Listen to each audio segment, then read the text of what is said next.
I think he was dissing. I can't remember who was it. Some. It honestly was so irrelevant that it doesn't really matter who it was. But he was dissing somebody on her behalf, and I was like, oh, does it matter at all? Okay, that could be a hot take. No, too early. We're just getting started. Yeah, you're not rusty, I think.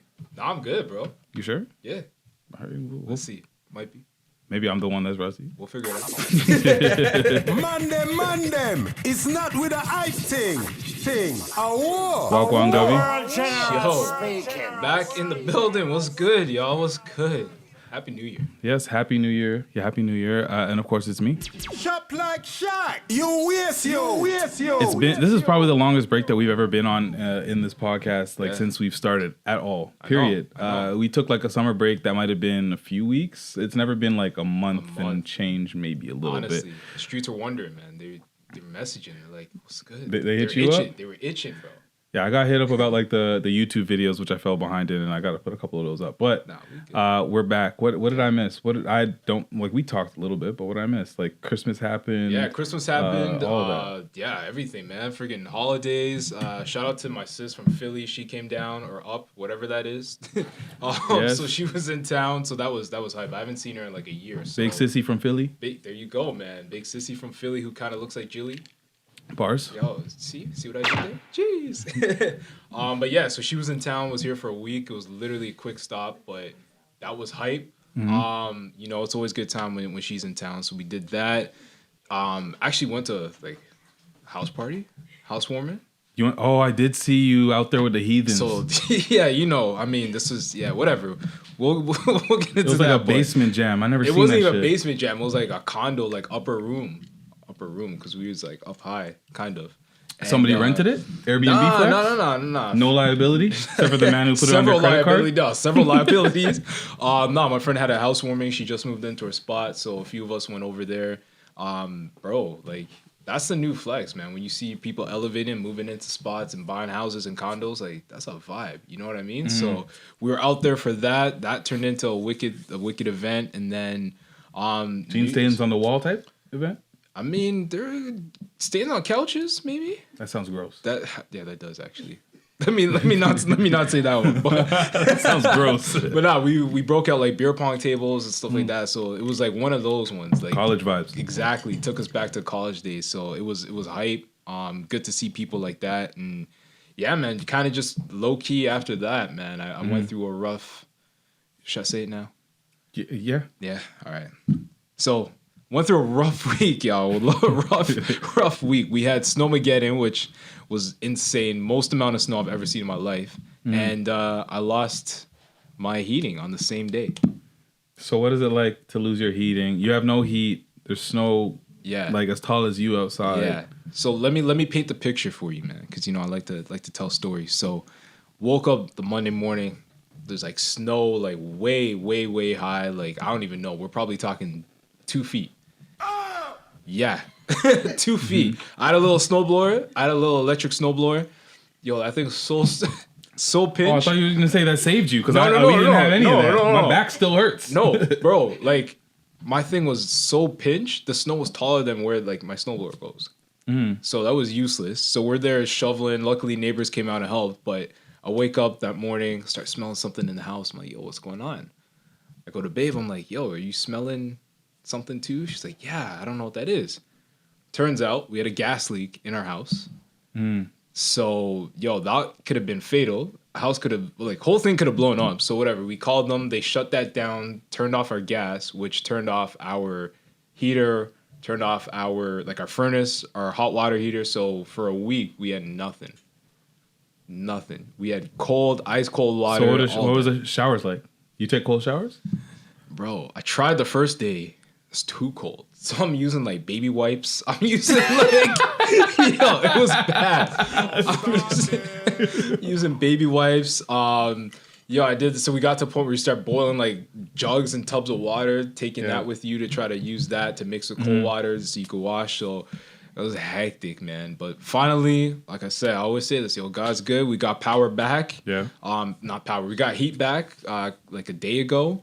And so now we're just living it up again, man. Welcome back to civilization, the 21st century. Thank you. Well, I'm glad you're warm and you bathed before you came here. Yeah, it's the least I could do. It's the least I could do, But that's been me for the past, in a nutshell, the past little bit. But you've been going through it. But I've been going through it as well. I know. We gotta talk about this, man. I haven't really spoken to you like that. It's been we spoke before Christmas, so like Christmas time. It was the first vacation I had since, I don't know, in the last 2 years probably. So it was the first week off I had. So we went to Phoenix to celebrate with the family. That was great. Got to see a lot of fam that I haven't seen in years.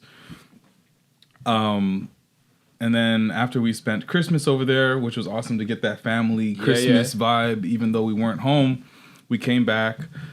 It was rainy in LA. Like, whoa. It might have been like, it felt like 2 weeks. Yeah.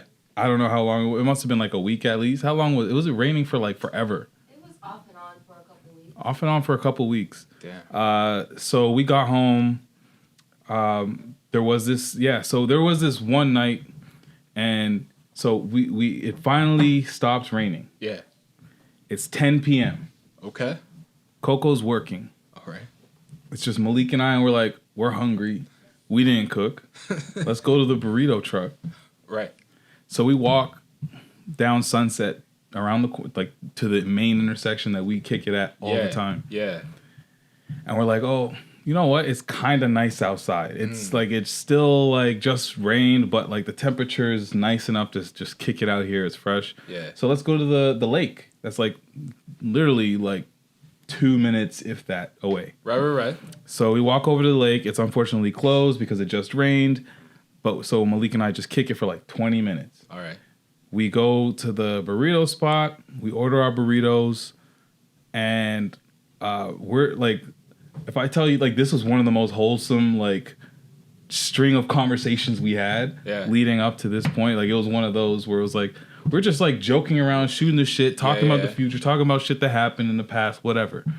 And then we're waiting in line, and a cop car pulls up, like super aggressive, like at the corner of the intersection. And I'm like, I didn't notice it. Well, I did notice it, but I didn't really care. Right. So Malik was like, "What the fuck is this guy's problem?" type energy, and I'm like, I don't know. He must be hungry for some tacos. I don't know. That's what makes sense in my mind, because I was hungry for burritos too. Yeah. So literally, lights go on and they're shining in our direction. Whoa. More lights come on, shining in our direction. Literally surrounded by cop cars. Yo, what? Speaker telling dude in the red pants, black pants, hands up. Malik and I looked at each other like, not us. There's no way they're talking about us, because like I told you what we're up to, and you guys know us. Burritos, you chilling. So we got our hands up. I got Pico de Gallo in my hand, and they clear everybody in front of the taco truck that was waiting for their tacos. Oh, so it was a group of people. It was a busy like at this point it was pretty busy. So they cleared everybody out of the way. Yeah. The cops are at the corner of the intersection, then there's us in between the cops and the burrito truck, and there's probably maybe like 6 to 8 feet in between us and the cops. Yeah. All of these cops have their guns drawn. Yo, what? All of these cops, and by all these cops I mean about 14 squad cars. What the fuck? And I also mean a helicopter with a spotlight. Sorry, what? I'm talking about 5 stars in Grand Theft Auto. Yeah, I was just about to say, this is like a GTA that. experience. Yeah, what the? All of that happening, and we were just getting burritos. Like, couldn't tell you. I was just so confused. Malik's looking at me all confused. Bro, what? And I'm just like, okay, gotta stay calm, I guess. Yeah. Because I know that any erratic movements, anything you me do, getting too upset. Holy crap. If I twitch like this, things could end very badly. And it was like one of those situations where it was literally life and death. Those were life and death decisions that were being made at that moment. So we go down on the ground, like it just rained. So I'm telling you, I'm wearing like my jacket. It's a very nice jacket I just bought. And all my clothes, and it's getting all wet. I'm just like everything on the ground. They're telling me look like a plane or whatever the fuck. Malik is like maybe 3 feet, 4 feet away from me. Right. I'm looking at him, and I'm just like, yo, just whatever they say. I just want at that point, I want them to get close enough, so that they can realize how dumb all of this is. Because if they don't get close enough, they're just gonna stay being nervous. Right. They picked us up and walked us over to the walk separately to some squad cars, and I'm just like, what the fuck is going on? Right. I have no idea what's going on. Why is this happening? Why am I in handcuffs for the first time in my life? Holy shit. Like, imagine you spend your whole life doing what you're supposed to do. Yeah. And you still end up in handcuffs like that. For what? Guns drawn and all of that. For what? They said there was 2 people that we matched the exact description to that were spotted in the area with a gun on them. Bruh. Come on. Seriously? So, my black train of thought says either somebody saw us and decided to weaponize the police against us. Mm-hmm. Because the area that we were in is like it's like a nicer, gentrified area over the past 15 years or so, I'd imagine. It's like a Queen West. It's like what Brooklyn is today. Right. So maybe that happened. Maybe somebody just saw us and said they got a gun and they don't know what that means, or they do. Or the LAPD, because I saw them driving around before that, might have just said this is what we're going with to harass these dudes. Yeah, to fit their narrative. Because it was like, and what baffles me so much is I'm like, this is a production. This is expensive. I'm like, I've never been the center of attention like this on a set this expensive in my life. Yeah. And this is the one? Dog, what? Like, so you said there was like 14 like cruisers. You got the helicopters, all of that. Bro, like, there was a photographer right there. I'll show you some pictures. What the hell? I've got the whole thing on tape. It's pretty fucked up. Like, I couldn't actually look at the pictures till like later. Nah, for sure. But you can see there's Malik on the ground. Yo, what? There's me there. This legit looks like a movie set. Like, yeah. What the hell? You see me holding the Pico de Gallo. So, like, what do they say to you when they like realize you're not the guys? Like, Are bad. Wow. That's as much as you're gonna get from them. Are bad. I'm like, you ripped my jacket. Yeah. This is ridiculous. I'm not from here. I also told them, I'm like, you don't understand, like 10 minutes, not even less than 10 minutes ago, I texted my wife, I love you, wife, and I just got married yesterday. Shit. I'm trying that sentence on for size. And then you guys roll up like this, has me thinking that there's some mortality tied to this situation. But to them, the whole response was like, this is just kind of like what we do. This is normal to us. Our bad. Yesterday, 2 cops got murdered. So you got to understand where we're coming from. They don't understand where I'm coming from. Just Canadian dude living in LA for a second, getting some pico de gallo and waiting for his burritos. Like, they legit threatened your life. And said, our bad. Pat on the back. Nah, man. That shit's crazy, bro. So, yeah, I don't know. That happened. We were upset. Yeah. Like, kind of like frozen, didn't know what to do after that. Yeah, like, how do you process that? Like, I'm also not telling my parents this is happening because this was 5 days before we left. Right. So I'm not telling my parents this 5 days so that they can freak out and have anxiety about like, you know, are they going to be okay for the next few days until they get here? Exactly. So, yeah, it was definitely a very traumatic experience where, like, we unfortunately, as much as we talk about how we were going to do another documentary highlighting, like, what racism and stereotypes can lead to. Yeah. That was from the Black Canadian perspective. This was, like, a taste of the Black American experience. Man. It's unfortunate that we had to go through it. Yeah. It's fortunate that we came out on the other side all 100%. Like okay, 100%. Not even like I thought we were gonna get our ass kicked. Like that is like 100%. I'm like I am not leaving the situation without my ass getting beat. Oh, man. Like that for sure was in my mind what was happening. I'm hearing somebody saying there's 40 witnesses, and I'm like I don't know who's saying that. If the cop said that, I am fucked, and this is gonna be a very long and horrible ordeal for me, and I'm gonna end up like one of these people that you hear about that ends up going into the system for no fucking reason. Yeah. And then years later, they got to pay me back after I'm now some hardened dude from in jail. I don't know. There's so many things that were just going through my mind at that situation. Man. So I'm happy that we got out unscathed. Yeah. But I also like didn't want to make this something where I'm like, I gotta now call all these people and send emails and file a formal complaint, because again, me already deciding to make a documentary about race and stereotypes and how it affects black people for the second time is some shit that white people don't have to care about and other people of our situation don't have to care about. And I know that we have a unfortunate responsibility when we have these skills to actually be able to tell these stories and share our perspective and our situation when it comes to things like this. But I just am very conscious of how much we are doing in general, aside from this being another one of those reminders that you're black. Man, that shit, like, it's I can't even imagine being in that situation for you and Malik. Like, that's terrifying. And I'm glad you're sitting here right now. I'm glad you guys are both here, because it could have ended completely like differently. But honestly, listening to that, man, it just reminds me of like the fear, bro, that we live with. Like, you talk about it like every day. You don't know what's gonna happen, man. Like, every day it just feels like could be your last. And you shouldn't have to, as a black man, you should not have to go through life that way, but that's what you go through. Yeah, it was like that. It was very like real. And like when people at work, people that know me, my friends or whoever, they're like, oh, why don't you want to live in LA? Why aren't you going to LA? Like, that is the natural progression. You're in entertainment, or everybody from Toronto thinks that you should just go to the States and things are better. Yeah.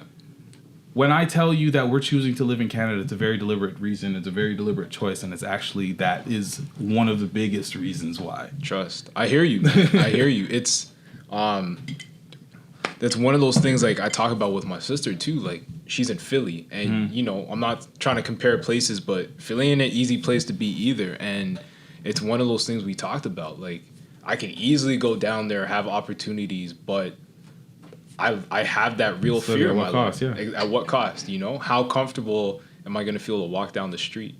And just what you described kind of just puts that into perspective, and like just makes me solidify the choice to like stay here. And like, I even think back at before I was going to like stay in LA, literally live in LA. Yeah. Before I was living in LA, I would walk and move very cautiously when I'm in the States. And it's not just because it's the States. When I'm somewhere I don't know. Somewhere you don't know, like I'm just don't feel like you should be that comfortable to just move any which way you want, walk the streets anytime you want, and just be oblivious, because things can get very real very quickly, as I'm telling you. But it was just it was a reminder, like, I don't know, it was a reminder that like I can do all the right things too.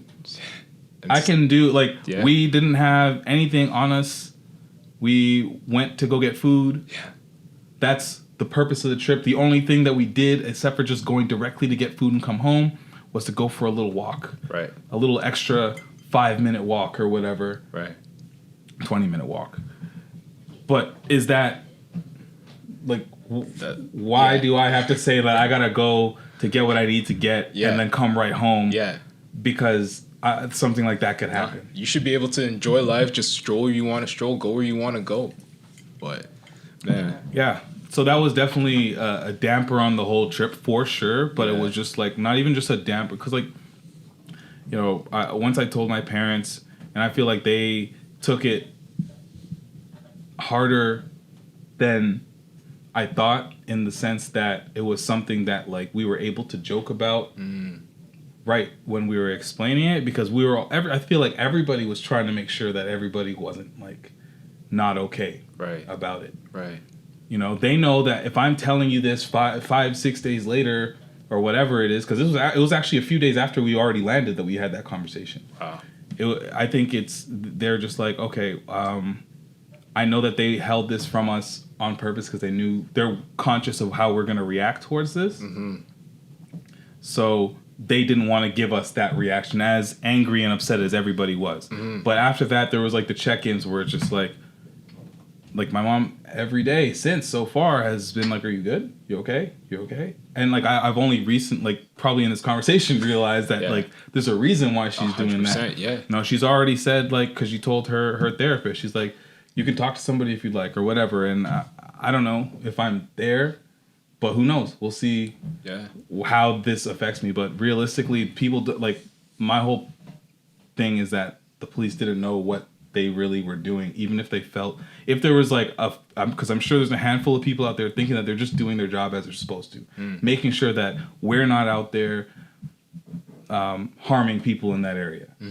But they also don't know that they are systemically involved in something that is like shaping my experience. Exactly. Shaping how I'm going to be moving, shaping how I'm going to live. Exactly. Period. And then it's not just you. There's a trickle-down effect, right? Yeah.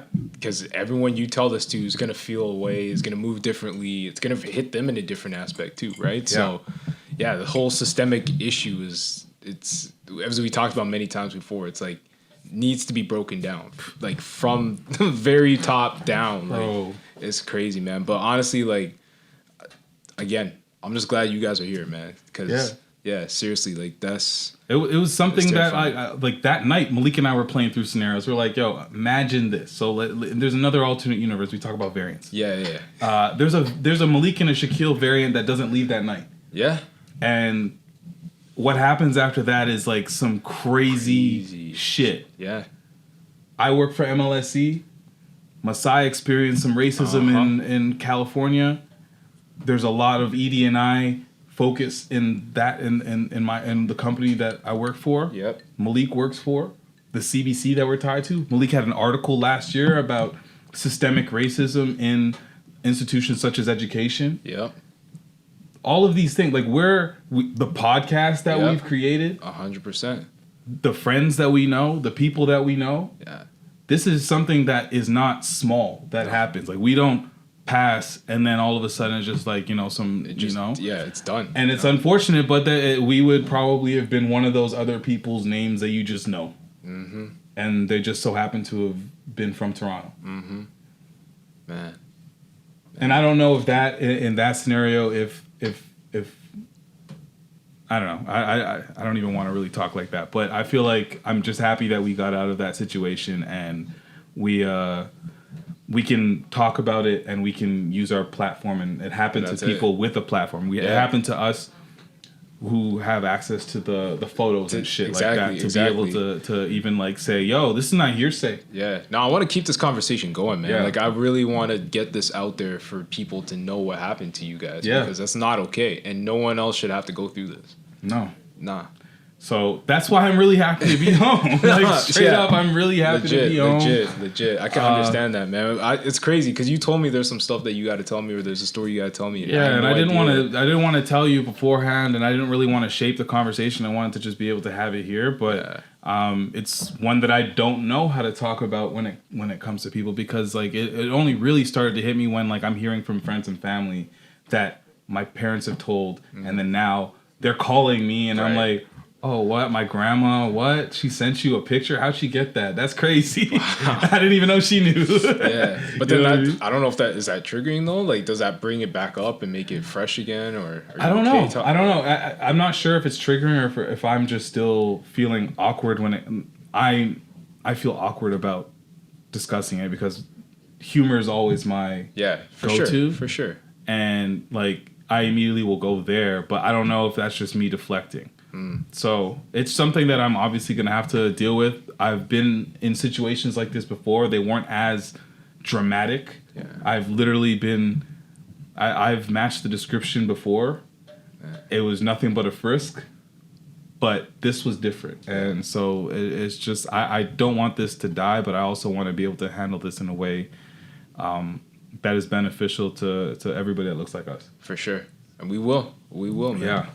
So, like I said, I'm happy to be home. Everybody was like, yo, we're stage 2. And I'm like, I don't care. I I just don't wanna be care. home. I want to sit my ass at home. Yeah. I want to smoke the weed that my mom grew. Enjoy those You know what I freedoms, mean? man. Enjoy I those want freedoms. to. Yeah, I want. Yeah. We didn't even have a TV screen for 3.5 months. So a 70-inch TV is humongous to me. You have no idea. It feels like it's like an IMAX theater or something. You have yo. no idea. That's So crazy. I'm just really happy to be home, we're even happy if you it's guys are stage back, 2, man. and I'm looking forward to when things open up next week. Oh yeah. I guess. Oh already. yeah. In a couple of weeks. So we be outside again, man, and making the most of life, man. Living Absolutely. it up. There we go, man. So the Weeknd dropped his album, which I thought was, well, I didn't know, but it's part of. It's a trilogy, right? It's part of the trilogy, and what is this number 2 in the trilogy? I guess. Is Dawn FM, and the one before this was After Hours. After Hours. After Hours, Dawn FM, and I guess there's gonna be another one. Yeah. Did you listen? Oh yeah. I'm a fan. I'm a fan of this album. He announced that this was part of a trilogy after, like 2 weeks later. Yeah. What did you think about it as you experienced it? So yeah, I didn't even think about it as a trilogy. For me, it was like I'm listening to this fresh eyes, fresh ears. Fresh eyes. That's Man, next listen level. with his That's eyes. next, next level. No, but I was like, yo, the Weeknd found his lane. Yeah. Like since the After, and it makes sense that it's part of it. Since that After Hours album, he's been in this '80s kind of, Yeah.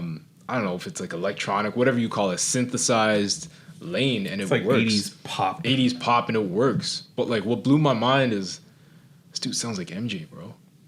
You just singing that now? No. Like, no, but like, listen to this. saying. Listening to this album, like, it kind of sounded like a Thriller MJ. And I was like, damn, yeah. like this is crazy. I saw who was it? Timbaland said that this was his Thriller. I think it was Timbaland that said that. Yeah. He's like, this is like his Thriller. Yeah. So this is gonna be another smash album for him. I loved it. You know how I do. I listen to it from start to bottom, and then I'll go Yes, through and pick. yes. But yeah, I really like this album, man. This is a solid album for the The Weeknd. structure was dope. Yeah, I love shout the out to, structure. Jim Carrey. Jim Carrey, by the another way, too, Scarborough right? native. I think people sleep on that, Let me or just let me not. just flex one time. Yeah, your Scarborough is showing. So You already know. people sleep on that. They don't know that Jim Carrey's from Scarborough. They don't I don't know know, what man. part, but he's out there. Yeah, or he yeah. was at some point in his life. Definitely. I don't know how definitely. young he was before he got plucked. I Living can't Color, remember. that was I know, the last nah, time. he's out there. Mike Myers, all those guys are from there, right? But, so yeah. yeah. I didn't know what to expect because he announced that Jim Carrey was a part of it, and I had no idea what to expect. Is this Yeah. guy gonna tell jokes? Is he gonna be like the white Chris Rock to like how Chris Rock did Rick Ross's albums? Yeah. But it was dope. It was like he was supposed to be a radio. Yeah. What is it? You are now listening to Dawn FM. Yeah, he was doing that radio voice, and he was enlightening and thought provoking in Yeah. what he was saying. Yeah. Especially the way it closed. So I liked. I loved that album. I don't recall if there were there any features. I don't even remember if there was. There are, but not by like Yeah. rappers or singers. He's got oh my gosh, Swedish House Mafia. They're on there for Yes. some production and stuff like that, and playing some beats and stuff like that. Oh so yeah, he got Tyler on there and Lil Wayne. Tyler's on there. And Lil How did I Wayne. forget that one? Yeah, that song Lil was Wayne. actually fire. Yeah, honestly, but the only thing that I can say about this album, because I haven't like rinsed it, Yeah. is that I can't in my head go back to it and say, I know that track. They kind of do blend They a kinda little blend. bit. They blend. so They blend. It's it's- like one continuous song in a way, Yeah, but not. But I love it too because if you listen to the theme, it's like you're going into like the afterlife. You know, like I don't know if you caught that. That's how I interpret it. Oh, the way I gotta rewatch it. Phantom Regret by Jim. That's how that shit ends. I love that. Because he's talking about like Jim Carrey's talking about like it'll all go away. You'll all Yes, be yeah. So I was like, okay, it's dark, but you expect nothing less from the Weeknd though. So do you think the next album gonna be called Afterlife? Shit, yeah. I don't know. He's We got After Hours. Dawn FM. I don't know. I don't know. After kind of sandwiches that shit. It could. I feel like he's been taking his craft, not to say that he never took it serious. Yeah. But he's taking it to another level as far as how serious he's taking it since the whole Grammy snub. Yeah. even maybe just before, because I definitely feel like the After Hours album, we saw a different Weeknd. Because I've seen the Weeknd from like, I saw it from the start. I discovered no. But like, I remember going to OVO and he was performing, and he would perform like this, like looking down. He was kind of timid, kind of shy. He would hug the microphone like this. Like in this podcast, have more stage presence than old Weeknd. Yeah, no, legit. Than crazy. Abel. But no, he's coming to his own. He's got this persona, and I feel like embracing this alter ego of his. Yeah, it really helps him, and like he's untouchable right now, man. I love his footwork. You ever see his footwork? He's trying to dance. His little Michael. Yeah. His little Michael makes me laugh. Little Michael. But I thought that he would have came in at number one, like for sure. Wait, was it number one? Gunna. Gunna is number one. It's all about that P. It's all about that P got some power. P power. Did you listen? Did you listen to it? I did. I gave it a listen over the last couple of days. I was like, damn, okay. Or the last couple of days today. But I was sleeping on that album. I'm a little bit late to the party. So wait. Today was your first day? Yeah, today was my first day. I was like, oh my god, I'm podcasting. Shak's gonna talk. I had to do my homework. He's gotta play this. I gotta yeah. listen. Yeah. Nah, it was fire though. I like it. I like it so far, man. I'm not even a Gunna fan, but I'm not a Gunna fan. But I'm like I don't know how to say it. Am I like just Gunna adjacent? I'm like I mean YSL adjacent. I mean you like all those guys. I'm Gunna neutral. I mean yeah, I'm like if you play Gunna, I'm never like cut that shit off. But like you let him play a little bit. Most of the Gunna songs, I'm like Yeah, he's not my favorite, but like he does have like some of my favorite songs. Okay, wait. Here, I'll play you one of my favorite. Trip Too Hard. No, not even that. No. Trip Too Hard, Matty. It's only like, and I knew this was one of my favorite songs, but it's one of those songs that I never decided to actually. I never looked up and figured out like what is the name of this song. Like I've never listened to it by myself until I realized I'm like, yo, you should like if you're gonna listen to this album, which like I heard the Pushin P snippet. Yeah. I'm like, yo, let me get up on my Gunna real quick. So you did your homework too. You getting at me a little bit, but I did it like 3 weeks ago. But this is like one of my favorite Gunna songs. This is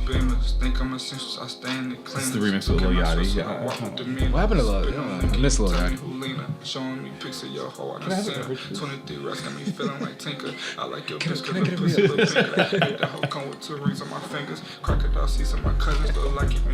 Thank you. Yeah, that's a fact. Lately, I promise I've been on my move. You finna get shot acting like a cool. You doing good? Yeah, we getting a view. Sick of my brother, he we about to get the vibes. If you won't pop it, boy, pass it to Twine. Flipping your bit like a pussy upon. Feel like a I just like. I should have played the Gunna version, but like realistically, I love the way Gunna floats on a beat. Period. And I've said this on the pod 2 years ago. I got receipts. Nah, yo, he's actually Pull it up because I don't have the time to do it. I will not go through timestamps. I will. We don't have. We don't have the timestamps back then. Only today we're starting now. Start fresh. Nah, Gunna, yo, I will say he's sick, man. Him and what's the song with Lil Baby that's on the album too? Is it Lil Baby? I think he does have Lil Baby on there. I was like, okay. It's the one 25K jacket. Yeah. Like that one's fire to me. I was like, I didn't think I'd like this album as much as I have so far. You you hope for growth in an artist, and he did it. He grew a little bit. Yeah. The P. That's P. So you know what P means or what? I think. Did you Urban Dictionary? It's fine. What did it say? We should have. Let's look at it right now. Yeah, pull it up. Is it in there? Let's see. It definitely. Educate the masses. Urban Dictionary. So here we go. Oh, friend. That's P. Pushing P means you're pushing the lifestyle of a player, a real one. Day one, real one. Here's an example. Putting your people in position is pushing P. That's facts. Well, that's a bar. That's a bar. Did he say that? That's he must a bar. have said that. He must have said that. If not, we're claiming that. That's a bar. Putting your people in position is pushing P. That's a bar. Here's another. Urban Dictionary, you can't take the one definition as gospel. No, you got to go like three deep. Yeah. So here's the second one by Kelvin H.E. Okay. So keep it player or getting to the paper is what Hold on, was Pushin it P like means, he ER says. on player or like? It's all R's. They're trying to speak to. Don't say it's all R's. It's all. I didn't say anything with the N first, so the R's are fine. All right. So here's an example. He pushing a Porsche, pimping these prostitutes. He pushing P. Why are these guys trying to do alliteration and all of I think you these? just spit on me, bro. Whoops. Oh man, honestly though, right? What if you stuttered, man? That's Okay, not here's the good. last one. So if you looking this up, Yeah. what the fuck? That's not a definition. These are just bars. Because it says it's like if you looking this up, you ain't pushing P. Damn, Shit, you ain't I've been pushing P, my nigga. I don't even know what that means. That's a bar, bro. That's saying if you don't know, you don't know, bro. That you ain't pushing P, you ain't know. Tall Leaf 99 said this. He was born in 99. Whoa. I'm assuming. Damn. I That's guess a I'm young too old. That's it. Okay, here's a. That's what we don't know, bro. That's what we Well, don't know. you know, I don't think a lot of people really know what it means because this other person, aka Tacos Bussin'. Sorry, what? Tacos Bussin'. Damn. He said that it means slinging dick and selling pussy made by Gunna fat ass. He don't even know what he was talking about. Gunna got a fat. What? What? What am I? Yo, what? What? Yeah. Oh, what? I mean, Gunna kind of chunky, but Yo, we had a whole conversation about the difference between curvy and chunky. And apparently, I mean, they are two different things as far as I say. So, yeah. What's the girl? The Melissa McCarthy is curvy. Is Melissa McCarthy what? curvy? Nah, she chunky. She plump. No, She plump. she curvy. She ain't. She plump. She is chunky. She's chunky. Chunky. Chunk. She's. Okay, so you give me. So why don't you mansplain to the women in the room? Whoa, the different women body types. No. and what we should call them. This is just people. I'm just taking. Curvy. No. A woman would say she's curvy.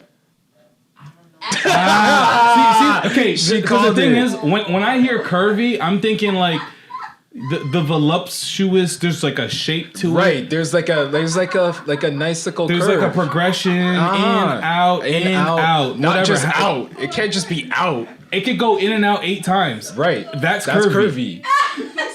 Ashley said she's chunky. I gotta stand down. So that's the thing. So if you don't go in and out and it just goes wide down. Yeah. No, it doesn't go wide down. She has titties. She has ass. Okay, she but has hips. yeah, But but if everyone they- got So titties, yes, ass, if and you have hips. stomach But and like, thigh to go along with it. That makes sense. That's curves to me. It's curvaceous. But I'm outnumbered. I receive it. yeah. I don't know. I don't know. I think there's a difference between the curvy and the chunky I because think there like is. Who's curvy and who's chunky? Tell me two different people. Who's curvy? Who's chunky? okay, Lizzo curvy, Melissa McCarthy chunky. I'd say Lizzo chunky. Lizzo chunky, bro. Lizzo chunky, bro. Lizzo is chunky. Okay. Men? Here. You wanna No. give I men? got you. I got you on men. I got you on pause. I got you. No. Okay. Do a man's playing the man's. All right. Pause. So, all right. Okay. The Rock. No. Already know to me. Okay. Hold on. That guy's a stone. He's He's not curvy or chunky. No. all right. Okay. Charles Barkley. Oh no. What? Charles Barkley. Where are we going? Charles Is it Barkley curvy? is chunky. Yeah. Okay. Shaquille O'Neal is curvy. I don't like it. I don't like it. I actually don't even like that at all. You guys just left me on an island, bro. No, I didn't. didn't. You could have backed me up. I wanted you You to. fun women. Where are you? I thought you. Oh man. Okay, hold on. What do you got then? I need a curvy. I want to hear a curvy woman, and Okay. I want to know who's a chunky woman. You can't use Lizzo or Melissa McCarthy. Okay. Because we don't agree on those. And Okay, I don't understand okay. your perspective. Meg Thee Stallion. Yes, curvy. Okay. Okay. Yes. All right. I don't have a chunky right now. Okay. Chunky. What's the one? This guy. Never mind. I lose every time I It's say over that. after with the one. What's the one? Oh my god. Okay. Yeah. Oh, the comedian. You think about the one from Saturday Night Live? I wasn't, but that's a good example. The one with the hair that goes like Leslie Jones. that one. What is she? She looked like she got electrocuted. Is she curvy or chunky?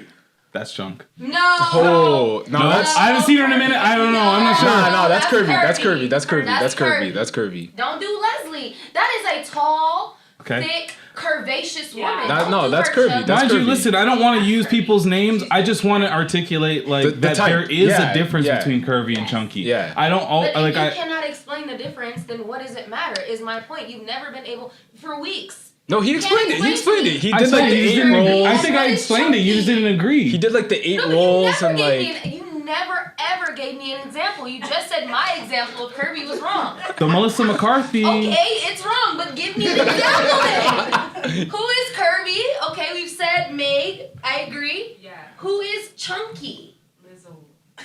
Yeah.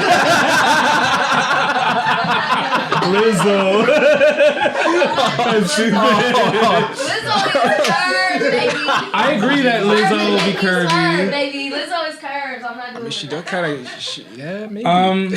So Lick is WAP part 2. boy. I heard that. I heard man. that. I didn't see heard the that. video, Yeah.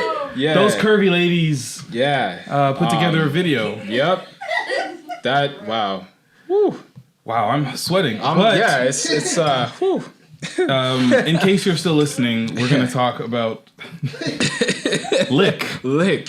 I didn't listen to the song, but I heard it was sampled by like 2019.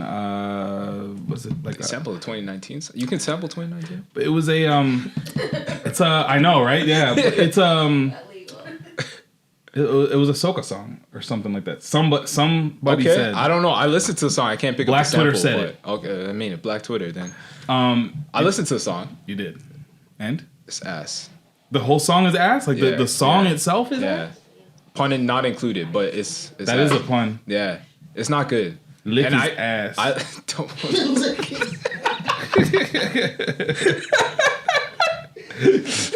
I can't with you. Lick his Lick ass. his ass. Yo, enunciate, bro. It sounded like you said lick his ass. No, stop! Don't say that. All I right, did not. Why can't anyways, you even find it on it- on? It's this? not on Spotify. It's No, on Apple Music.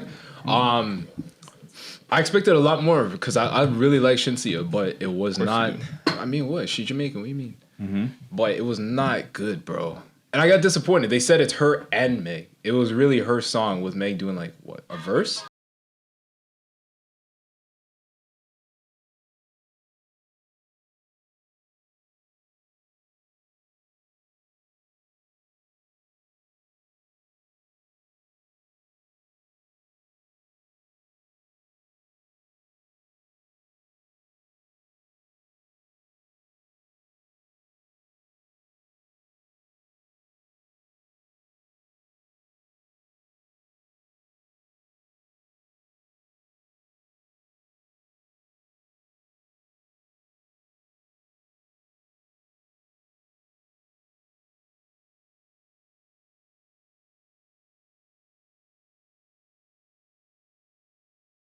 All right.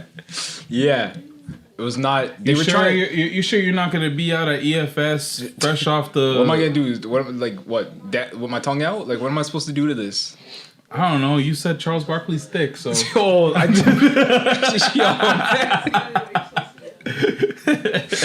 That's gonna come back. That's gonna come back around.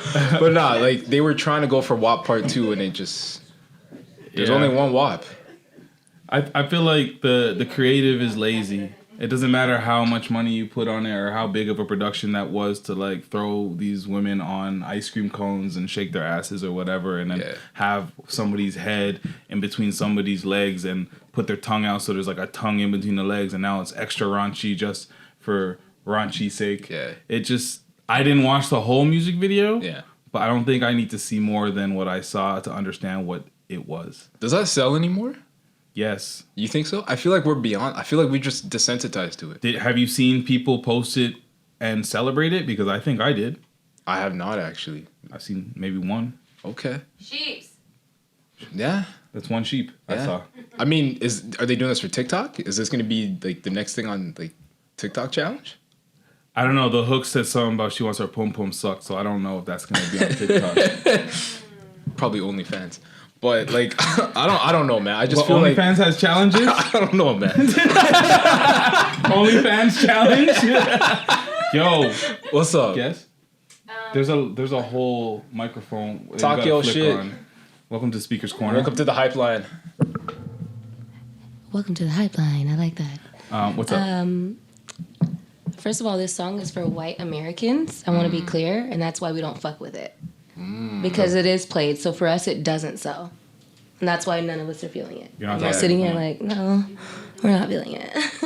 It's not for us to feel. But second of all, yeah, that's super played. It's got to be something else. And I'm so sad because I love Megan. I love Shanacia. Excuse me? Oh, I'm so sorry. But that was really whack. I think it's very dry. It's very played out. It looks literally like every other female video I've seen in the last 8 years. Yep. There's nothing new. Nope. So my thing is, like, I'm not mad at the Raunch if that's how you get down, but, like, where is the vibe? There's no vibe. There's zero innovation, zero creativity, zero things new. It's just all a lot of nothing for me. Yo, and that's the thing. I feel like I miss Nicki Minaj because I felt like Nicki brought. Nicki is the reason why we're in this colorful show your ass music video loop.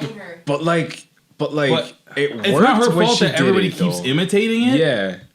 It's just annoying that everybody keeps imitating. Find a new formula. Why do we have to get like a female rapper in cotton candy ass, bright ass colors, with her ass out, twerking with another artist doing the same shit? Yeah. That's all they'll let them do. And there's not even like, you won't even give me like a storyline. People love to kill storyline. Storyline. Give me a storyline. Give me a plot to follow. What plot? What's not porn? What? It's not No. Yeah, you saying that, but like I watched a music video where it was Moneybagg Yo and NLE Choppa. I have no idea what the name of the song was, but it started off in a garage or a warehouse, and there was a phone booth. Right. There was a ring of fire around it, and the women were using flamethrowers and just going.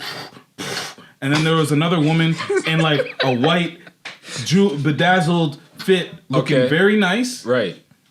In a separate scene, is she curvy or chunky? Pearls or whatever. She was curvy, not chunky. Right. And that was separate from the scene. And then I went back to that. And then there's just other random visuals. And I'm like, what are you doing? Like, yeah, it looks cool visually to see you in the middle of a ring of fire by a phone booth inside a warehouse. But why are we here? What does the storyboard look like? Because there was budget here. And you wasted your money on something that makes no sense that I can't follow. There are so many different things I could watch on TV, online, on YouTube, Netflix, HBO, whatever the fuck, and I'm looking for a fucking story. We watched music videos originally when this shit started. Guess who made it poppin'? Michael Jackson. What did he do? There's a story. Tell fucking stories every single time. I hear you. So when I watch these music videos that are half-ass, it's fine when it's you and your homie and a camera. But when you get a grant, especially if you get a grant, don't where waste you're that taking the government's money or somebody else's money and just making some beautiful ass mid. What's the point? What's the point? I'm not out here being an artist doing all this shit. If you have your entire time, the same argument that I have with NBA players that can't fucking shoot, your entire existence is spent doing this one thing. This is one particular skill. And if you're a multi-million-dollar rapper, basketball player, why can you not be at the top of your class in your craft?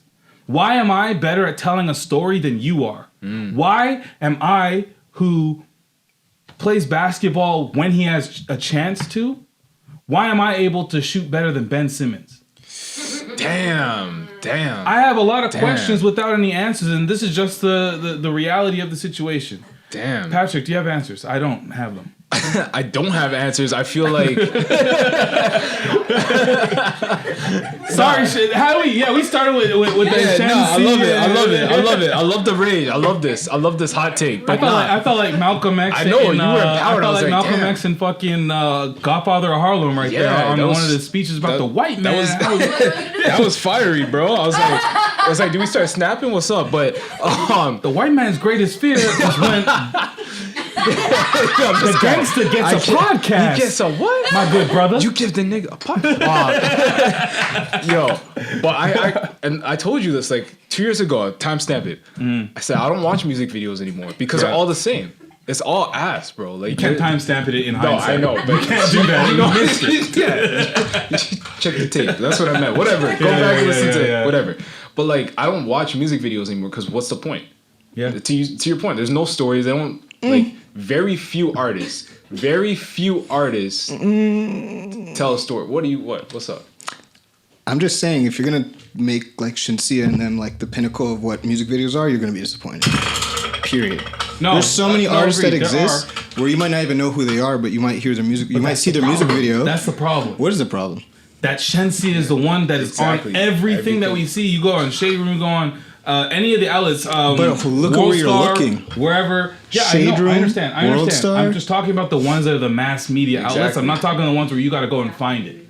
When you got to go and find it, that's the problem. I hate that you got to go and look for the quality. Yeah. Unfortunately, yes, it's great that Baby Keem is popping right now. Yeah. Baby Keem is on his way. But what did we have to do to find this guy? And this guy, we looked at his music videos that were like 2 years old, months ago. And we was like, wow, this guy he's a creative, like a real creative. And you gotta sometimes go and look for it. Most times you gotta go and look for it. I just think we expect everything to come to us easily because there's so much. So it's like, oh, if it's gonna be good, it's gonna be pushed to the top and I'm gonna see it.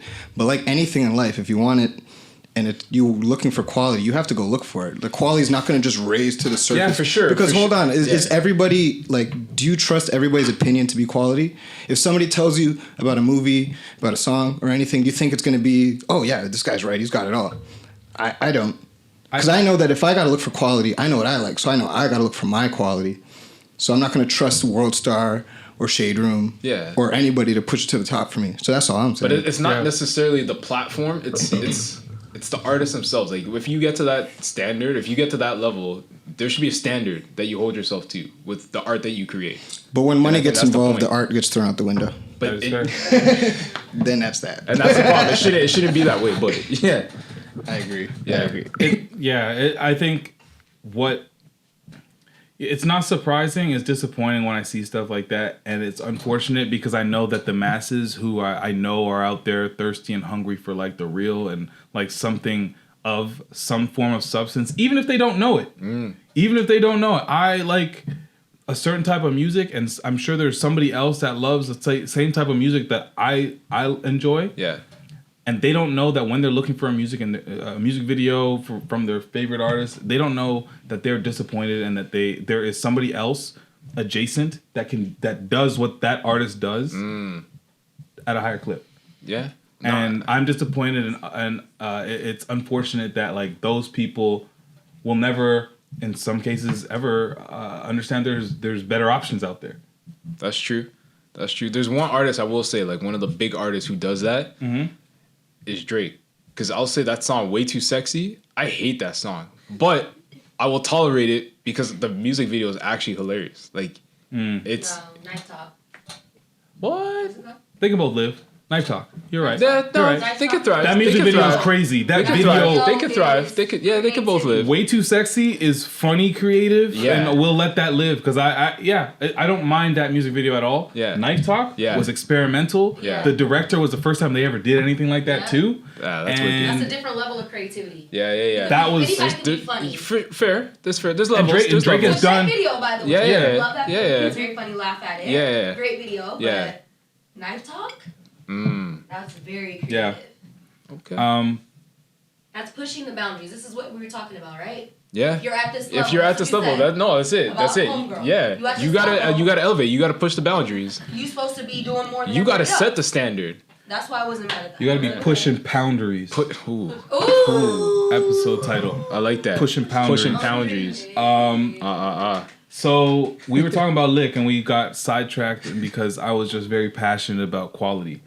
What I did want to talk about is the idea of, in our culture, or people say when they're trying to be intimate with their woman, they like to use apparently more aggressive verbiage than necessary, potentially. Okay. I'll play this clip. We can talk about it. I'd rather let these Vibes Cartel. Vibes Cartel. True. That's all I can think of right now. Oh, I'm finna be. Here we go. Why are you trying to murder me? I want to be very, very clear. The language by which we talk about sex in black communities is disturbing. We talk about, oh, I'm finna beat it up. I'm gonna shoot up the club. I'm gonna murder the pussy. Why are we using violent language to describe an intimate act? I don't know. I want him to murder the pussy. Damn. So have you noticed, like, I until that clip, even brought that up, I didn't even, think about the fact that was, a cultural thing to just us. I don't think it apparently. really is, Now, I'm opening up the floor before I even get to solidifying and agreeing with her and saying that, it's only us that say things like beat the pussy up and things that are, aggressive towards a vagina. Right. Is it just us? I think she chose all, the black terminology to describe it. But you could use your imagination what a white guy would say. I'm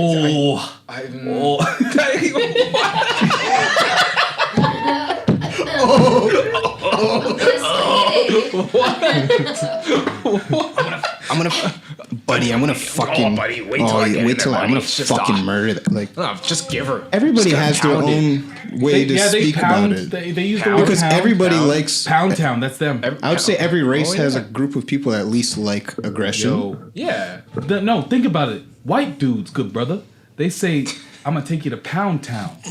They're used to raping and pillaging. Oh wow. Pound Town is way more aggressive than beating that pussy up. Wow. And I think I am onto something. Wow, Dr. Umar, what is Dr. Umar? Jeez.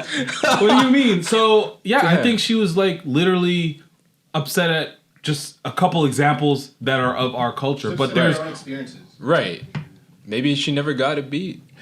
Okay, but here's a valid question. Yes, this is a room full of both women and men, so I'm not just in a room full of two dudes having these conversations like those two clowns, and I don't know who they are, and I wouldn't even say who they are. But that podcast where they like to just talk down on women, especially black women, all that. Nah, but we love our queens. When it comes to what was my question? When it comes to this situation here with this woman, do you think there's a potential that she this is her experience? Yeah. Is that fair to say? This is her fair. Giving her fair opinion. And that's fair. And if she doesn't like it, then that's cool. That's not opinion, for her. Yeah, that's fine. There's room for all at the table, right? So if that's not what you're into, that's okay. But also just know that there's people who that's what they like. And that's okay. I think it's just a dirty talk conversation. Some people are into dirty talk as a whole. Some people don't want it at all. And some people have a specific way they like to do it. Some people are there's a line drawn about the people that are for and against the use of daddy. I was just about to say that. Yeah. So that's weird to me. But I think it's just to each his own. Yeah. To each your own. It's literally to each his own. Yeah. Can I'm just saying, maybe a woman come to the to the pod? I would love to have somebody else's opinion that is not these men because I don't want to get murdered. And just know you're not speaking. You're not speaking for all women. It's just you. Are you asking me a specific question? The specific question is, how do you feel about those types of the use of that verbiage, that type of verbiage, and do you think that her opinion is likely? Is it fair to say that it's just her opinion? I will say I think what she's speaking to in general is phrasing and terminology that can be destructive that we maybe don't realize is destructive. And I think there's a lot of things like, we talk about, for example, writing in cursive, how that's not supposed to be a thing because you're literally cursing your words, right? So we talk about phrasing and terminology making a difference. I never heard that one before. And your experience in your daily that you don't even experience in a, it's more on a subconscious level than a conscious level, is what I'm saying. Excuse my voice. So I understand completely what she's saying. And she has a valid point. She really does. With all things like the word nigga, for another example, right? We're not using that with the ERA. That's not a thing. Now in our community, we have taken it and it's evolved. And we turned it into like a term of endearment almost, right? But it's so it's also, like my nigga. So my point is, while I understand what she's saying and there's actual fact and basis behind that, in some aspects on certain things, and it's a very gray area, evolution takes over and now that's no longer a thing because we've taken it and pushed it to mean something else, and our intention for it to mean this thing is stronger than what it used to mean. And I think that's valid. With all of that being said, you already know what it is, babe. Cheers! You already know what it is over here. You play some Vibes Cartel. Over here. No, but like what I wanted to say is like with you bringing up the use of the word nigga, like I'm very understanding to those people that like might not even want to hear the word at all, and I get it. And that's respect. But I'm respectful as fuck when it comes to just being in that room. When someone is like, because I honestly, it was over the years where like I became okay with the word, or like understanding of the use of the word nigga. I used to like I got into my one and only argument on the basketball court about a dude calling me nigga on the basketball court. He was a black dude. It wasn't like one of those racist situations. Right. But he was just like, nah, my nigga, blah, blah, blah. And I was like, yo, I ain't your nigga. Don't call me nigga. And I ain't feeling that. Yeah. In front of these white boys especially. I ain't feeling that. Exactly. I ain't your nigga, good brother. But to your point, if that's her opinion, which is what you asked, then absolutely there's a blanket understanding of that's an absolute that form of thought and that intention that it was created with. Regardless, now we're here, and if you feel like you don't want to hear that during intercourse, then you should have to hear that. Exactly. And you have to have that open communication with you gotta let that be known. with that. I'm not feeling that. Yeah. And if you are feeling that, you have to have that same open communication. Like, let me know. Sometimes I'm Let it know. I'm just gonna get aggressive. That's and P. Cool too. Yeah, and that's P. And that's P.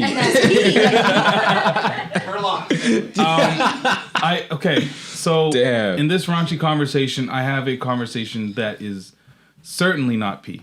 Oh boy. Certainly not PC. Cheers. We all learn how to kiss. Yeah. Some way or somehow.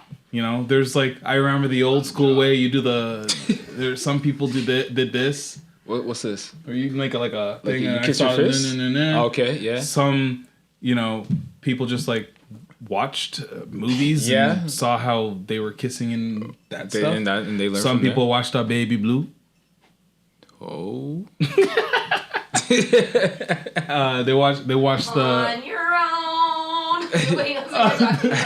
On your own. That was you. I was like, Baby Blue is like, I thought it was a Jamaican thing. I thought you understood when you say a Baby Blue, you talking about like the soft corn shit. You know what I mean?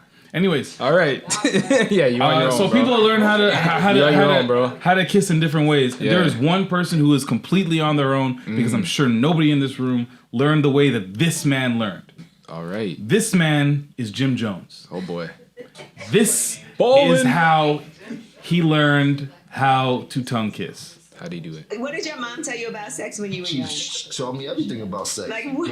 My first condoms, shit like that. My mom always told me how to kiss when I was younger. What did she tell you to do? She told me how to tongue kiss when I was younger. Like what's the instructions? It wasn't no instructions. She showed me with her mouth. Like she kissed you? It's my mother. No, I'm just my parents barely kissed me on the cheek. No, so my mom she showed me how to tongue kiss when I was younger. Remember my mom was 17. She's a baby. Look at all the babies that's having babies now, and look how they act with their babies. It's like they have a little sister or a little brother more than they had. Did you think? What did you? Hold on. So he justified it by saying he kissed his little sister, little brother. Sorry, what? Wait, did you guys hear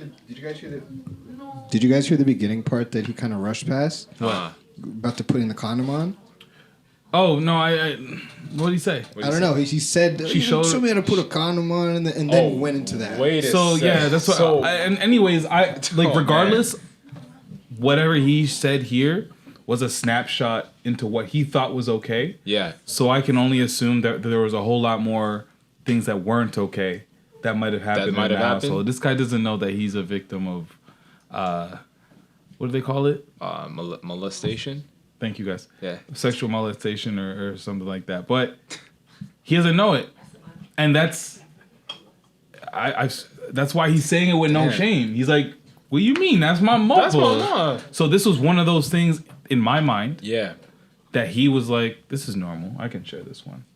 Because I'm sure that there are other things that weren't normal. Other things because so what's he holding back? Because he's justifying this whole thing that she was a baby. Right. And she didn't know any better. So there's other things like maybe happened. the way that she put the condom.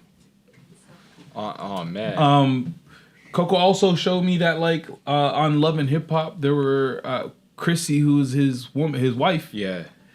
Had a whole lot of she had problems about the relationship between Jim and his mom because she thought that they were too close. Mm-hmm. I'm not saying anything beyond what all the facts that I'm telling you, but I'm just saying that connected dots. In my hypothesis, Jim Jones might have been a victim of sexual assault and had no idea, might still not have any idea unless somebody spoke to him at this point after this interview. But at that point, how do you handle that? How do you deal with that if you're him? Are you gonna accept that? Are you gonna think that's the case, or you just view it as this is 40 plus years of unlearning? Yeah, and because this is at this imagine I told you that Oxtail was the devil today. Don't say nothing about Oxtail. See what I mean? You're gonna have to. It's gonna take some time to unlearn that.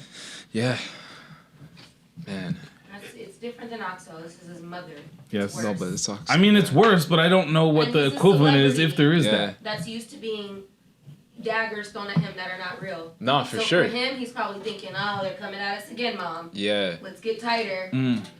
Damn. He doesn't get it. Yeah, nah. Don't be practicing on your moms or with your moms. It's just wild to me that he just gave this up unwarranted. Unwarranted. We didn't care. I mean, she asked him. He could have danced around it a little bit. But to your point though, he didn't think he thought this. He thinks it's normal, right? That's what I'm saying. Yeah, man. How much stuff happens like this though, right? Like you think about that people go through, and they're just like, well, your childhood experiences that you think were normal, you grow up and you're like, wait, they're not supposed to touch me like that? That's not supposed to happen? Yeah. Yeah, that's crazy. Yeah, I mean, I don't have any horrible situations like that I grew up on, but I do have those moments where it's like, why did my parents dress me up as blank for Halloween? That's inappropriate. Wait, what did they dress you with? It was like I was a terrorist, and I'm not going to tell you what the background was, but they made me a terrorist. Wow. They were 20. Fair. They were babies. That's my mother.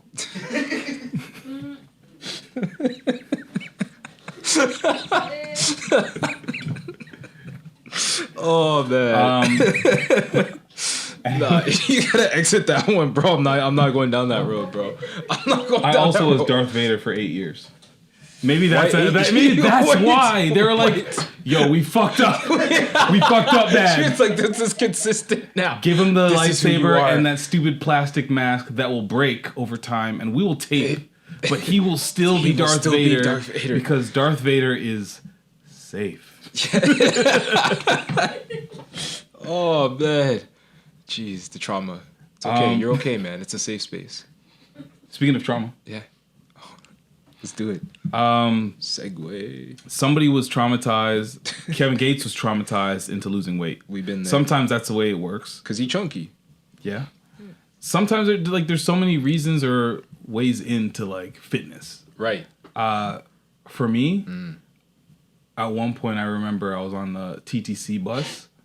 I'm just laughing because I know something. You don't even know what I'm going to say. I'm on the TTC bus, and I'm holding onto the pole, standing up. And you know how the TT bus vibrates. Yeah. Why was certain parts of me jiggling that I didn't want to jiggle? And that was the moment I'm like, yo, you got to change your life. I can't picture you like that. Wow. Yay. Thank you. Man. I'm glad you didn't. But Kevin Gates had his own way in, and then I'll ask you. This is giving you time to come up with your moment. I have many moments. All right, so this is Kevin Gates' moment. It's a journey. How you get skinny so fast? I need some tips. I had my shirt off. I was holding my partner baby, and his baby tried to suck my breast. The baby kept going like this. You know how babies open their mouth and do that? And I just was like, I am too fat. That do it? The funny thing is that he's straight faced and he's just telling you a story. Again, like how Jim Jones is just telling you a story. That do it? But damn, that is embarrassing. If that ever happened, yeah, that would shock me into. Yeah. Damn. So, what's your moment? One of them. Well, yeah, exactly. It's like that's a journey. How many? How much time we got left? We still got some time. Yeah. No, I remember like the realest one was going for a physical a couple years ago.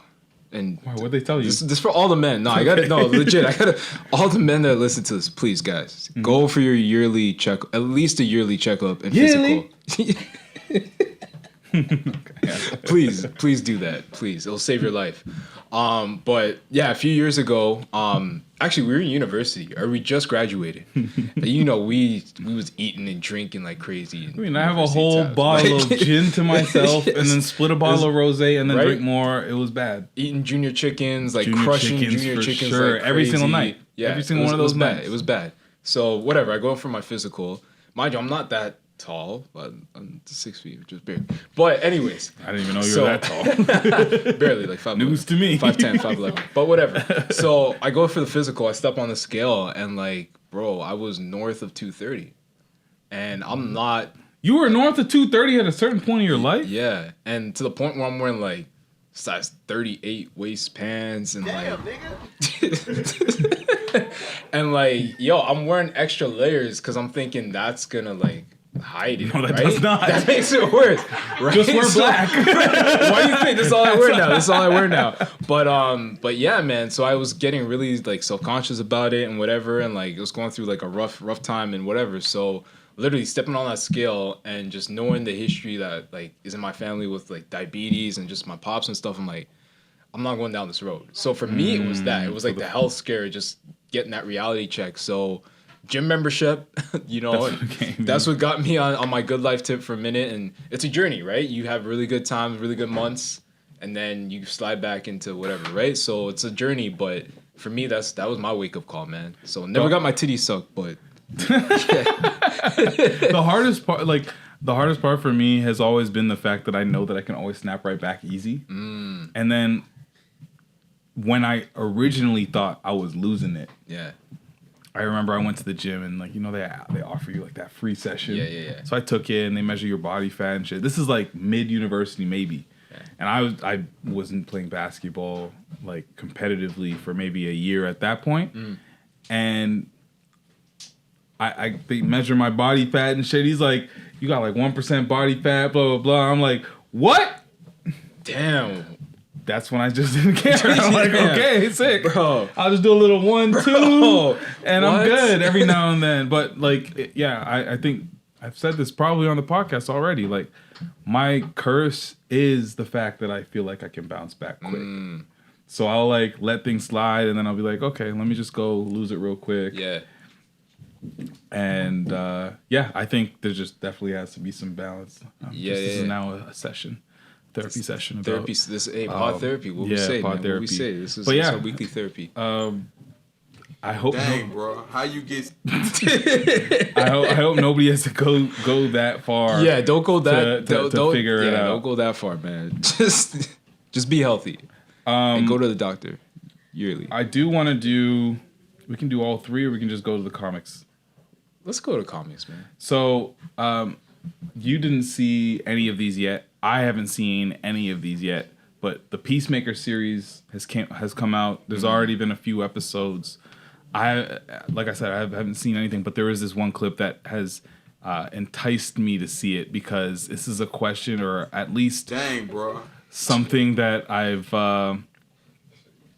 we've pondered on the podcast. I feel like plenty. So I feel like if you haven't thought about watching Peacemaker, this is the clip that's going to get you interested. Maybe John Cena.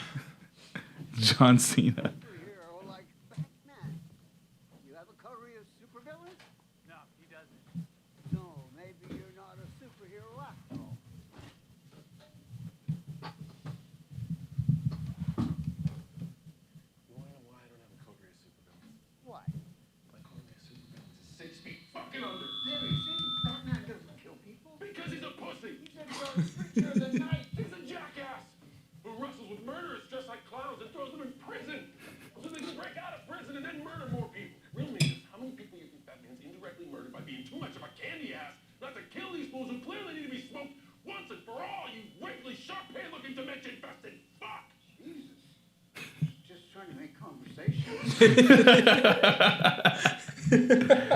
So, how many times have you pondered yourself that question? Because I do it all the time. Why doesn't Batman kill? Especially the Joker. He'll be like, he'll kill like 200 people. Just kill the Joker. And Batman will be like, throw him in Arkham. He escaped again. Throw him in Arkham. Just kill him. I can't break my code. I'm just like him. Yeah. Or you kill the man, and now it's just you. Yeah. Well, this is why Spider-Man. This is why Superman was gonna kill him and just kill everyone because he did not stop the Joker. Right. So he should have. I agree. Batman. I love Batman, but he's got his code that makes no sense. That's why I didn't know it when I wrote that paper for university about how Batman's a schizophrenic, but he definitely suffers from mental health, and that is not talked about as much as I feel like it is. But after this new Matt Reeves Batman comes out, which is 3 hours long, and I'm so excited. Oh my gosh, it's 3 hours Batman.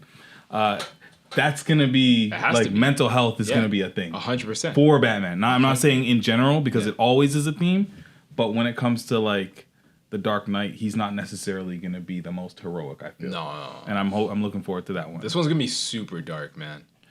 But Peacemaker, watch it. No, you didn't. What's your beef with Suicide Squad? It's John Cena's face. Yeah, I don't like his face. It's just like it is hard and like put together like Play-Doh. Like somebody created this person. Giving 1954 racist. He's giving like G.I. Joe doll turned to life. Yeah. I just can't do it. Even John Cena's really good. I've seen him in other shit. That one with Lil Rel. That was good. Vacation Friends. That was good. That's I don't mind John Cena. That's his lane. Yeah. Is he that funny? Is he playing it? Okay. And this is all funny. Like anything that he's good as Peacemaker. If you haven't Peacemaker, he's funny. The second one, watch he's it. very talented, and he has some different layers. Okay. What he's Malik, who doesn't watch any of this shit unless it's put in front of him. I told him to watch it on the plane, and you said it was.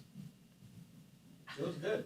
See? Laughed a lot. It's because y'all was sitting right next to him, and my guy was doing that funny ass laugh. He does a lot. No one else is saying anything. That was funny. Suicide Squad sucked. I will say that. It was the first one was garbage, that was but this one was a good movie with a story. I did try to like, because the plot sounds stupid. Right. The villain is a giant starfish. Yes. But it's hilarious and a good movie. All right. And leads into Peacemaker. You need to stop lift your ban.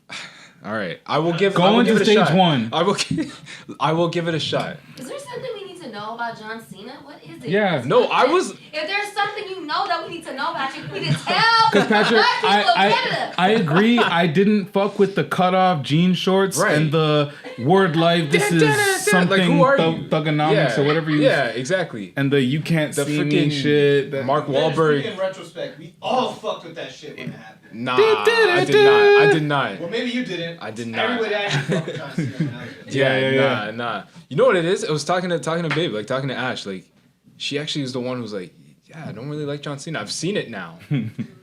So I didn't mind him, but now she's put me on that wave. But boss said nah. There you go. But no, we'll give it a shot. We'll give it a shot. We'll give Peacemaker a shot. Yes, That's it. As a unit. See what I mean? Consolidate. We consolidate in all fashions. As a unit, this is as a unit. This is where we stand, but it is up for discussion. Okay. Yeah. That being said, can we talk about the good stuff? Yeah, let's talk about the stuff you've seen. Okay. Spoiler alert, but it doesn't fucking matter if you have not watched the movie by now. But I kind of feel bad for the people of Ontario that didn't get a chance to watch it in January like they might have planned because we went back to stage 2. Did everybody here watch Spider-Man No Way Home? Bruh. Good. If you haven't seen it by now, ain't no spoiler. If you haven't seen it by now, no spoiler. Don't listen to anything. Yo, that movie was definitely a roller coaster of emotions. Oh, yeah. It satisfied all the rumors. Yes.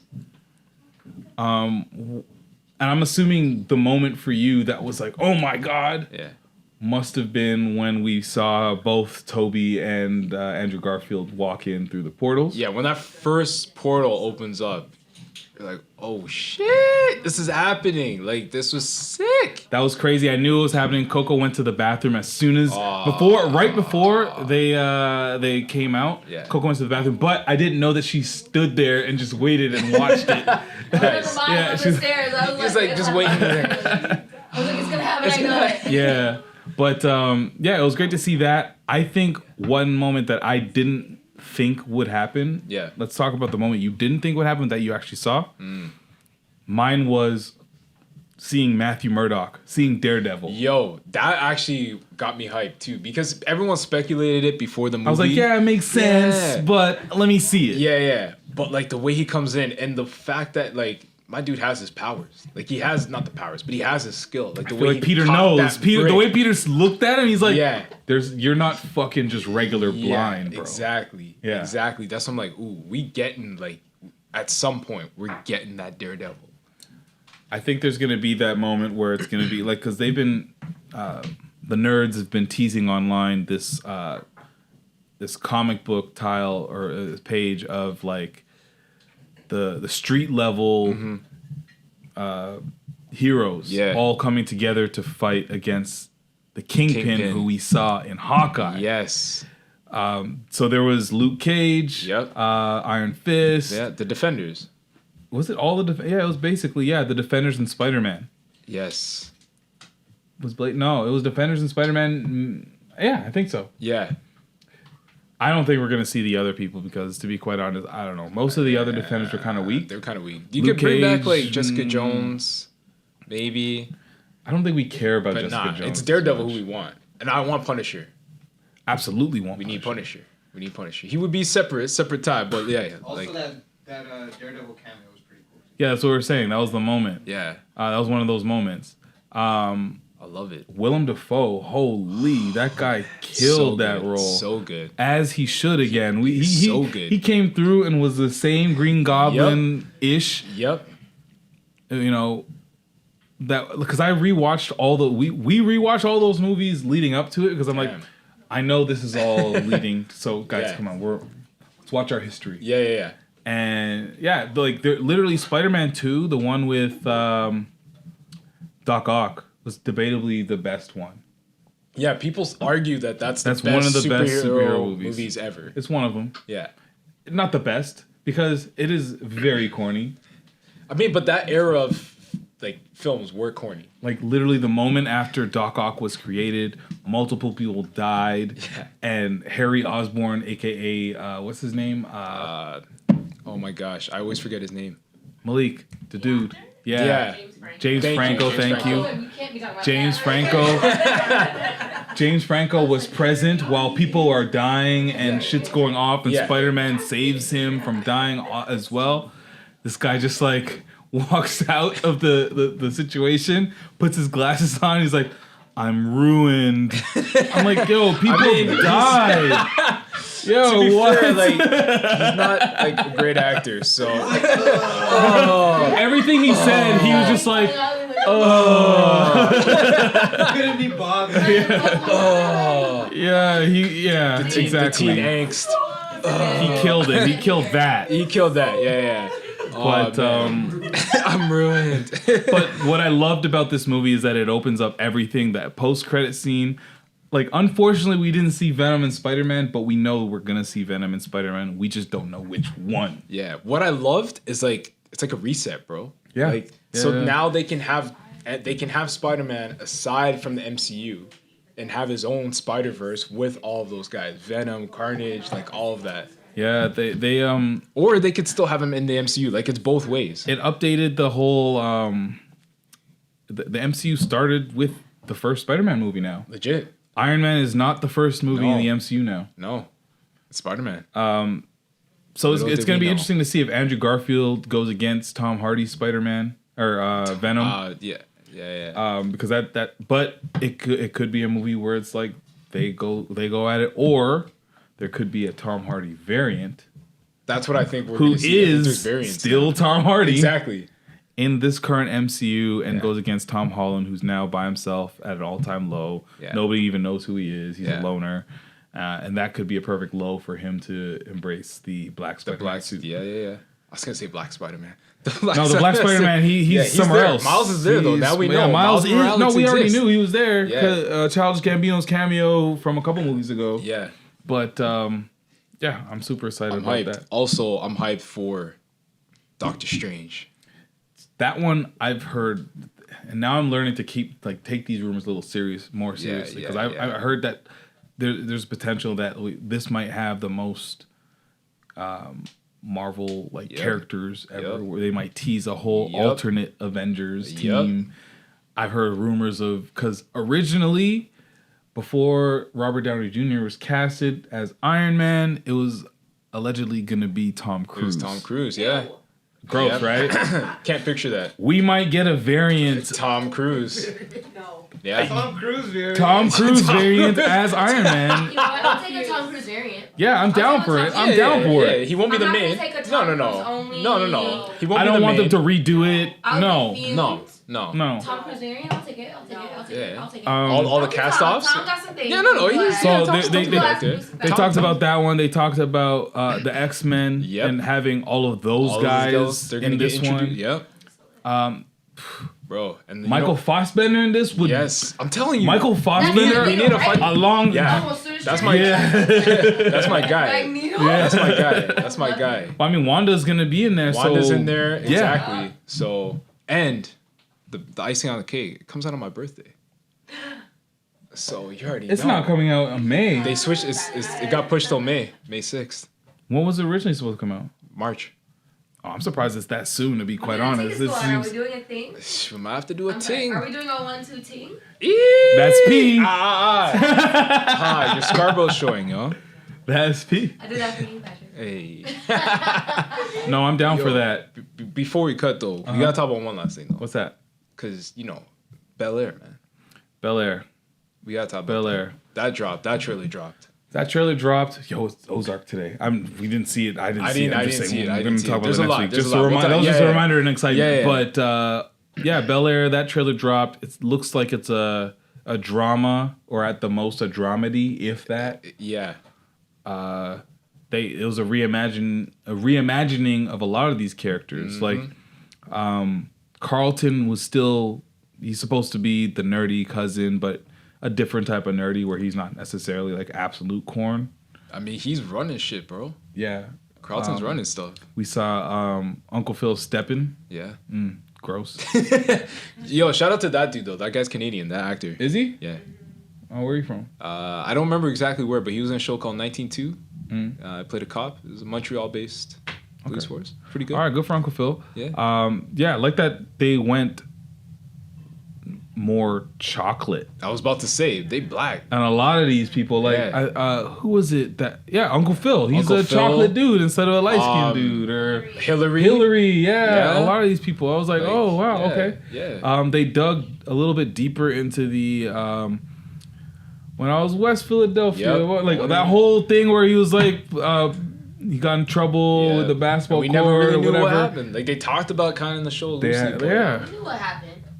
Well, yeah, but like they kind of like they made it like It wasn't funny. They made Yeah, it wasn't. The thing was that everything they said that happened in the original series is happening in this series. Yes. Except that everything they said that happened in the original series at the time, we had to act like it was funnier than it was. Exactly.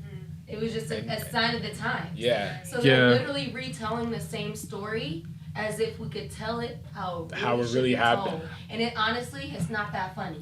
I think they're doing. That we laughed at on the original Fresh Prince of Bel-Air wasn't that funny actually. I think they're doing what they couldn't really do at that time. Exactly. The like to have a sitcom that is that black with Quincy Jones's name attached to it and having a young rapper like Will Smith in there and a young DJ and Jazzy all Jeff. these people involved in something like that, it has to live as a comedy. Yeah.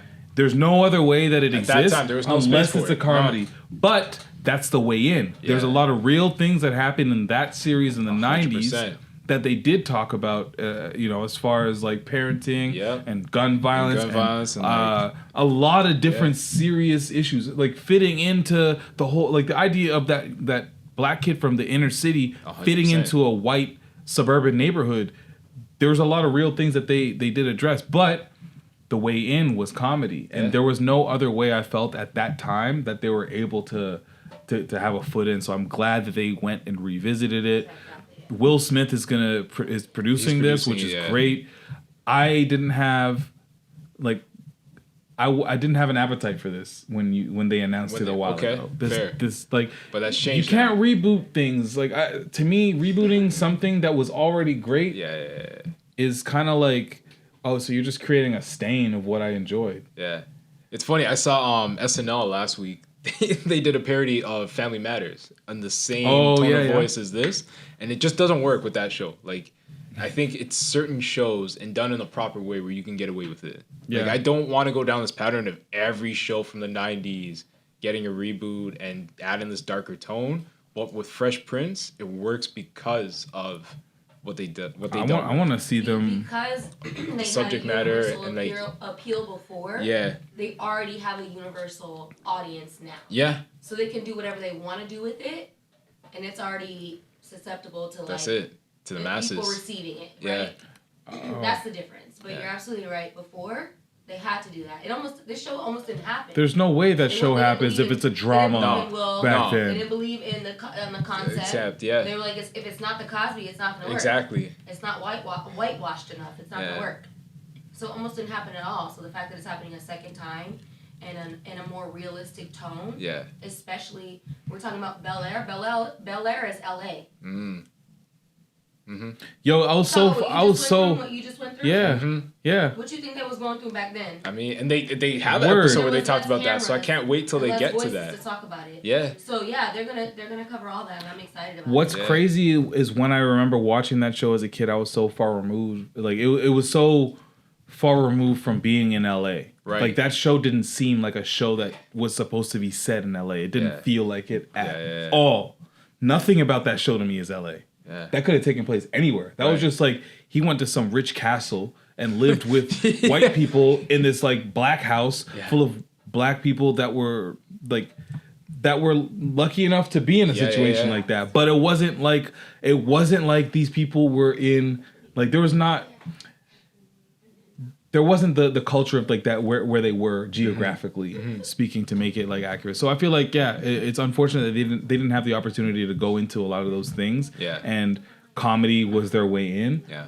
But we're finally here, and it's gonna be a dramedy. I'm sure Will's gonna have the crazy charisma that's gonna carry the show and still keep us laughing, but in a lot of ways, he went through some real shit. Legit. And we're gonna talk about it because in 2022, this is a time where we talking about it. Especially when there's a black man producing this shit. So, we talking about it. Especially when the black man that's producing it is getting a second chance to tell a story. To tell this whole story. So I'm excited to see what happens of it.